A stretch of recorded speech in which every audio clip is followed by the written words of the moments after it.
हज के दौरान जब गिलाफ काबा हवा में लहराया तो जैसे ही नजर आया उसे देखकर पूरी दुनिया हैरान रह गई। अस्सलामु अलैकुम इस्लामिक टीचर के प्यारे दोस्तों, हम उम्मीद करते हैं कि आप खैरियत से होंगे।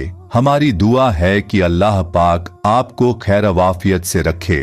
प्यारे दोस्तों, मुसलमानों का किबला खाना काबा यानी बैतुल्लाह मस्जिद हराम के दरमियान में वाक़ है। इसी की तरफ रुख करके मुसलमान नमाज अदा करते हैं। पूरी दुनिया से आए हुए लाखों मुसलमान खाना काबा का तवाफ करते हैं। ये दीन इस्लाम का मुकद्दस तरीन मकाम है। तमाम मुसलमानों की ये आरजू होती है कि वो बैतुल्लाह यानी खाना काबा के अंदरूनी हिस्से में भी इबादत कर सके, लेकिन खाना काबा के अंदर दाखिल होना हर किसी के लिए मुमकिन नहीं। सिर्फ खवास ही को खाना काबा के अंदर दाखिले की इजाजत दी जाती है। याद रहे कि काबा शरीफ में दाखिल होने के लिए सिर्फ एक दरवाजा है जिसे मुल्तजिम या बाब काबा कहा जाता है। लेकिन आपको ये जानकर हैरानी होगी कि पहले पहल खाना काबा के 2 दरवाजे हुआ करते थे। दोस्तों, आज की वीडियो में हम आपको इस बारे में तफसील से बताएंगे कि खाना काबा का दूसरा दरवाजा क्यों बंद किया गया। और न सिर्फ हम आपको इस दरवाजे की तफसील बताएंगे, बल्कि हम आपको वो मनाजिर भी दिखाएंगे जिनमें खाना काबा के इस दरवाजे की निशानदेही मौजूद है। वीडियो निहायत अहम और दिलचस्प है, इसलिए इस वीडियो को स्किप मत कीजिएगा। और खाना काबा के दरवाजों के बारे में मुकम्मल तफसील जानने के लिए आपसे इल्तिजा है कि वीडियो को आखिर तक जरूर देखिएगा। प्यारे दोस्तों, याद रहे कि वक्त के साथ पेश आने वाली कुदरती आफात और हादसों की वजह से खाना काबा को दोबारा तामीर करने की जरूरत पड़ती रही है। बेशक हम सब जानते हैं कि खाना काबा की दोबारा तामीर का एक बड़ा हिस्सा नबी करीम की जिंदगी में नबूवत मिलने से कबल मुकम्मल हो चुका था। और ये वो वक्त था जब नबी करीम ने एक बड़ी खूनरेजी को अपनी दूरंदेशी से रोका था। एक बड़े कपड़े में हजर अस्वद को रखकर हर कबीले के सरदार से उठवाया था। उसके बाद आने वाले वक्त में कई मर्तबा खाना काबा की तामीर होती रही है। याद रहे कि आखिरी बार खाना काबा की तफसीली आराइश 1996 में हुई थी, जिसके नतीजे में बहुत सारे पत्थरों को हटा दिया गया था और बुनियाद को मजबूत करके नई छत डाली गई थी। ये अब तक की आखिरी बड़ी तामीर है और अब खाना काबा की इमारत को पहले से कहीं ज्यादा मजबूत तसव्वुर किया जाता है। जैसा कि हमने आपको पहले भी बताया कि खाना काबा के पहले पहले 2 दरवाजे हुआ करते थे और कहते हैं कि दोबारा तामीर किए जाने से कबल खाना काबा का एक दरवाजा अंदर दाखिल होने के लिए और एक बाहर जाने के लिए इस्तेमाल होता था। और ये भी कहा जाता है कि एक जमाना तक खाना काबा में एक खिड़की हुआ करती थी, लेकिन खाना काबा की जो शक्ल आज मौजूद है उसमें सिर्फ दरवाजा है, खिड़की नहीं। तारीख भी इस बात की गवाही देती है कि हजरत इब्राहिम का कायम करदा बैतुल्लाह बगैर छत के एक मुस्ततील नुमा इमारत थी, जिसके दोनों तरफ दरवाजे खुले थे जो सतह जमीन के बराबर थे, जिनसे हर खास व आम को गुजरने की इजाजत थी। इसकी तामीर में 5 पहाड़ों के पत्थर इस्तेमाल हुए थे, जबकि इसकी बुनियादों में आज भी वही पत्थर हैं जो इब्राहिम ने रखे थे। याद रहे कि खाना खुदा का ये अंदाज सदियों तक रहा, तावक्ते कि कौरैश ने 604 ईस्वी में अपने माली मुफादात के तहफ़्फ़ुज़ के लिए इसमें तब्दीली कर दी, क्योंकि जायरीन जो नजर व नियाज अंदर रखते थे वो चोरी हो जाती थीं। इसी हवाले से इमाम मुस्लिम रहमतुल्लाह अलैह ने आयशा रज़ियल्लाहु ताला अन्हा से हदीस बयान फरमाई है। आयशा रज़ियल्लाहु ताला अन्हा बयान करती हैं कि मैंने रसूल अकरम से हतीम के बारे में सवाल किया कि क्या ये बैतुल्लाह का ही हिस्सा है, तो नबी ने जवाब दिया, जी हाँ। आयशा रज़ियल्लाहु ताला अन्हा बयान करती हैं, मैंने पूछा कि उसे फिर बैतुल्लाह में दाखिल क्यों नहीं किया गया, तो नबी का जवाब था कि तेरी कौम के पास खर्चा के लिए रकम कम पड़ गई थी।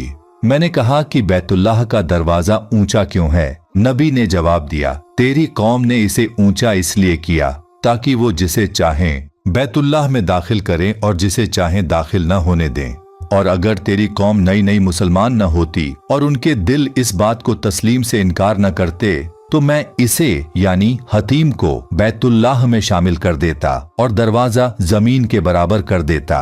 याद रहे कि कुरैश ने बैतुल्लाह के शुमाली उत्तर की तरफ 3 हाथ जगह छोड़कर इमारत को मुखब नुमा यानी काबा बना दिया था। वजह ये बताई जाती है कि रुपये पैसे की कमी थी, क्योंकि हक़ हलाल की कमाई से बैतुल्लाह की तामीर करनी थी और ये कमाई गालिबन हर दौर में कम रही है।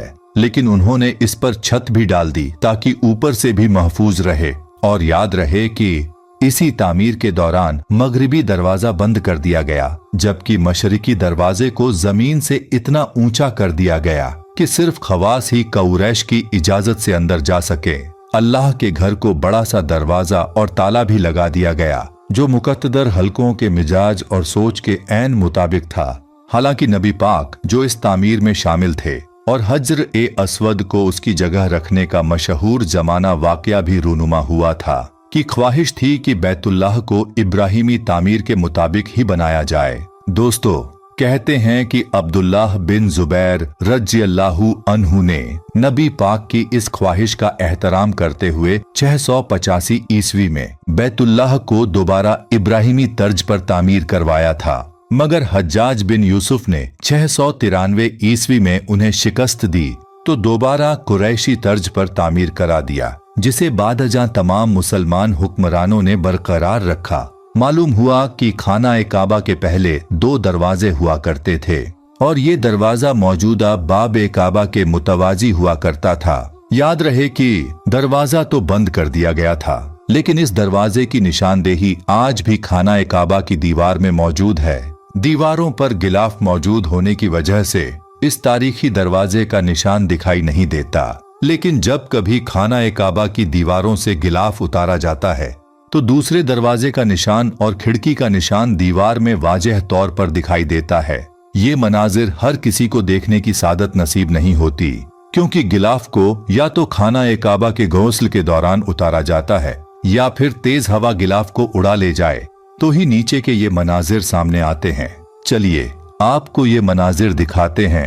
ये मनाजिर तब सामने आए जब हवा की वजह से खाना ए काबा का गिलाफ हवा में लहराया और यूं दीवार में मौजूद दूसरे दरवाजे के निशान की झलक वहां मौजूद लोगों को देखने को मिली। और यूं जिस दूसरे दरवाजे के बारे में लोग सुना करते थे, उस दरवाजे की जगह मौजूद निशान को लोगों ने अपनी आंखों से देखा।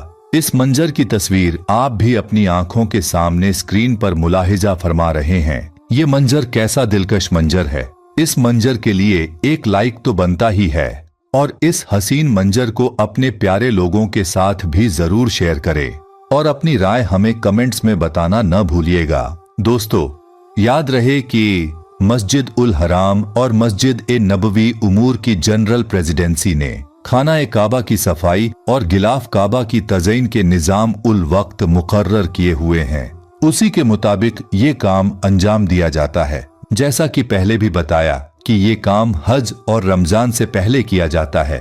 दोस्तों, हम ये उम्मीद करते हैं कि आपको हमारी आज की ये वीडियो जरूर पसंद आई होगी।